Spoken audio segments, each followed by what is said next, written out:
in Philadelphia. A beautiful night for baseball, 60 degrees, and these Philly fans are really ready, as I'm sure you can hear in the background. Hi everybody, I'm Joe Garrishow, and we're getting ready for Game 6. We're going to have over 65,000 cheering fans here in Philadelphia. They're expecting the kind of a game they've been watching throughout this series. A series that has seen either ball club going to the 9th inning with a chance to win. The Royals, they're capable of winning here in Philadelphia, as capable as the Phillies were winning in Kansas City to bring it back 3-2. Royals fans are asking, can the Royals win? The Phillies fans, when they're not cheering, are saying, how soon will the Phillies fall behind so they can catch up and win?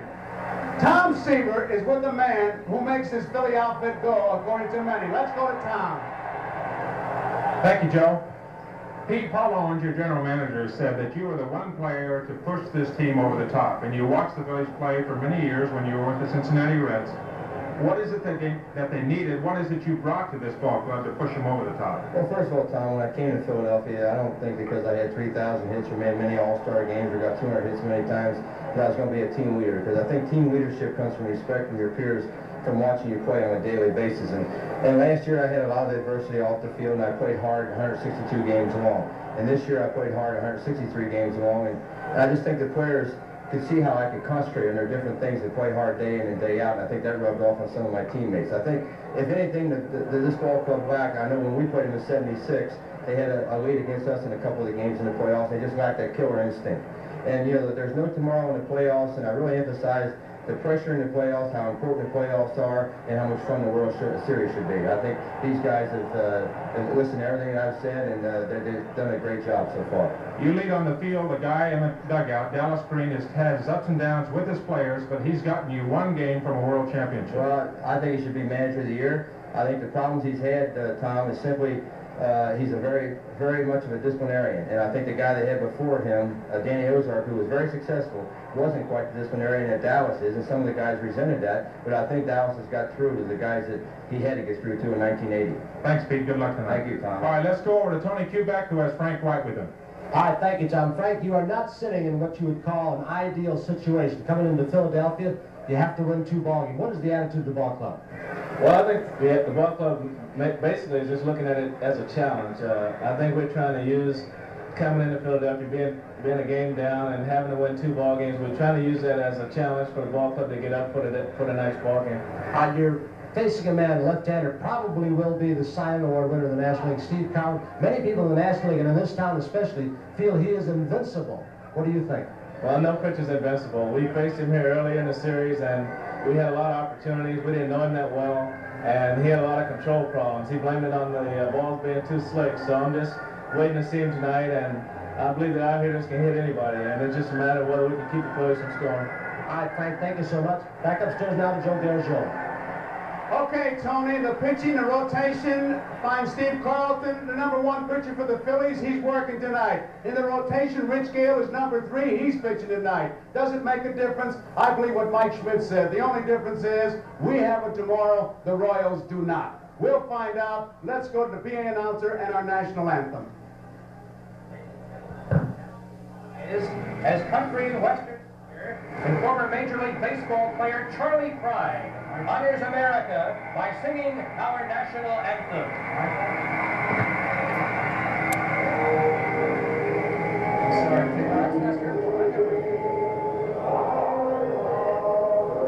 For the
6, the stage is set and we're ready for our ceremonial first pitch. Let's go to first base. Attention to the VIP box on the right field side of the Phillies dugout, where the ceremonial first pitch will be thrown out by a symbol of Phillies baseball for 20 years. He's among the Phillies career leaders in games played, at-bats, hits, and stolen bases. Tony Taylor.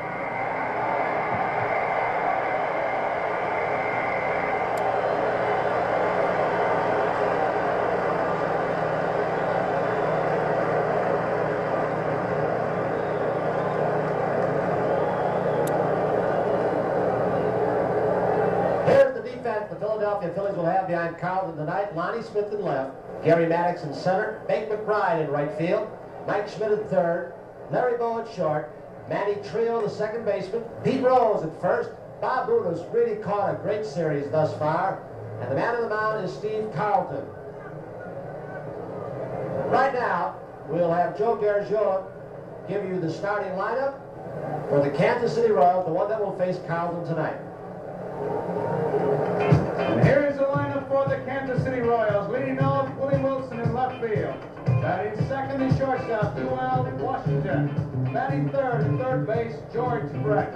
In the cleanup spot, designated hitter, Hal McRae. Amos Otis bats fifth. He's in center field. Willie Aikens at first base, batting sixth. Batting seventh, the catcher, John Wathan. Batting eighth, the right fielder, Jose Cardinal. And batting ninth, the second baseman, Frank White. Tom, Steve Carlton, even George Brett in the interview talked about he couldn't get his breaking ball over. What are you looking for tonight? Well, you can look more of the same for Steve Carlton, a big, powerful pitcher, Joe. The trouble that Steve Carlton had in Game 2, I think, and he said after the game, the slickness of the baseball, the shininess of the baseball prevented him from throwing his real good breaking ball. I think the thing tonight, looking at Steve, of course, 24-9 on the year, probably the Cy Young Award winner in the National League this year.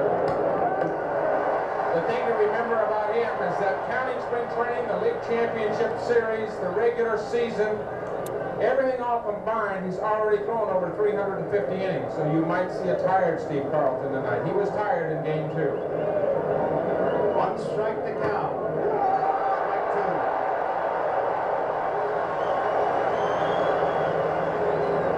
Wilson has already struck out 9 times in 5 games, close to a record.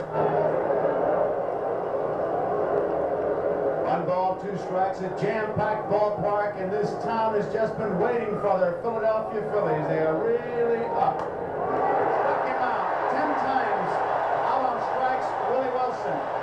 A 6-game series, Jim Bottomley had the record at 9, but here it is again. You may see a Steve Carlton tonight, 350 innings all year long, but one thing to remember is that he's got an extra day's rest. This is his 6th day that he's pitching. That extra day's rest could give a pitcher a little bit of pop, and he certainly looks like he's throwing very hard. He did to Willie Wilson, the first hitter up. Here's UL Washington, and once again early in the game you see that toothpick, and you youngsters, it's all right for UL Washington, but that's one thing. Please don't copy. He can do it. You really can't. Strike 1. It's dangerous. Carlton looks fast tonight. He turned 1 ball over to Wilson on the outside corner, but he's thrown nothing but heat. 1 out, 1 strikeout, second batter, UL Washington, Carlton. 1 ball, 1 strike, 1 out. Behind the plate, Nick Premigan.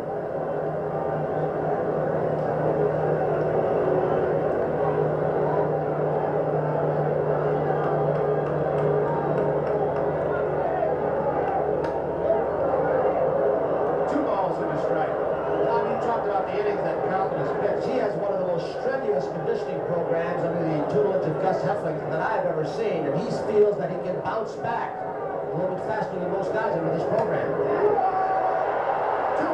the count, of fastball on UL Washington, 1 out, nobody on. There's no question he knows that it helps him, and he works very hard at it. The only thing that is concerning tonight, would be a concern tonight, that he does have all those innings, 350 innings. It's an awful lot of innings for a starting pitcher to pitch in this era. Full count, 3 balls, 2 strikes. 1980 pitched 304 innings. The most in the major leagues. Gave up most hits and most strikeouts he had. 243 hits, 286 strikeouts. Workhorse. Fouled out of play. Count remains. For about the first half of this baseball season, every time Carlton went out to the mound, he looked like he was unhittable. He had all 4 pitches going for him.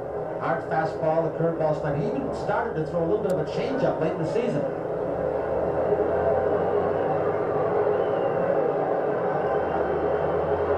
Pitch.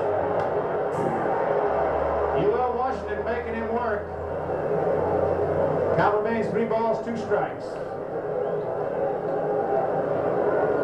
The on-deck batter, George Brett. How do you pitch him? Well, we got all kinds of answers.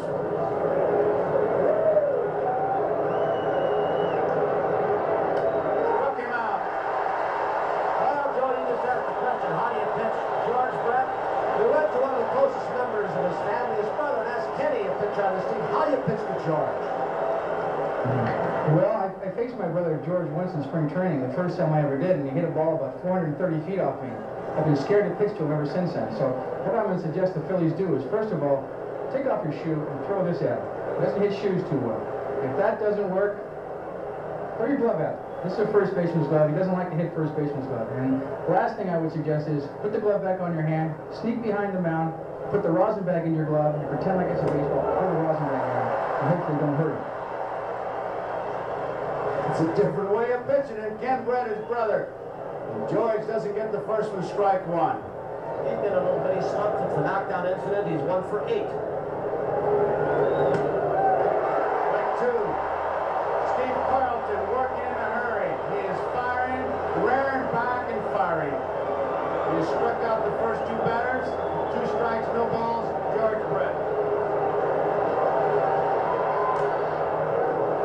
Booney looking for a waste pitch, picks it off nicely. 1 ball, 2 strikes. Tony referred to it. Boone has had a tremendous series.